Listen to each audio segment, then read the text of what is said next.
মিডিয়ার একটা অংশের মধ্যে অসুস্থ একটা প্রতিযোগিতা, ভিউ ব্যবসা। আমি অনেক জায়গায় দু একজনকে বলেছি, রাজ্জাক ভাই খেয়াল করে দেখবেন যে তারা খোঁজে যে এই গেস্টের সঙ্গে গন্ডগোল আছে কার, ঝগড়া হইতে পারে কার, আরেকজন গেস্ট খুঁজে বের করে, তারপরে দুইজনকে বসিয়ে দেয়, বসিয়ে দিয়ে একটা প্রশ্ন নিয়ে একটা ক্যাচার লাগাই দিল, দুইজন ঝগড়াঝাটি করলো, ওইটা কেটে কেটে পরে রিল বানিয়ে একদম ঠিক। এটি একটা মিডিয়ার কেবলমাত্র এই ব্যবসাটাই কি তার মুখ্য? মানে কার সঙ্গে কার লাগবে, কার সাথে কার লাগবে এইভাবে সিলেক্ট করা হয়, এইভাবে খুঁজে বের করা হয় যে অমুকের সাথে লাগবে কার তার।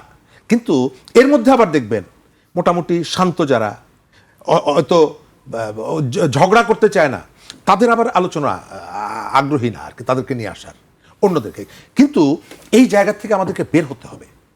আপনি পৃথিবীর প্রত্যেকটা দেশের মিডিয়ার একটা সোশ্যাল কমিটমেন্ট থাকে, সে কমিটেড কার প্রতি? জি, সে তার পাঠক এবং দর্শকের প্রতি কমিটেড।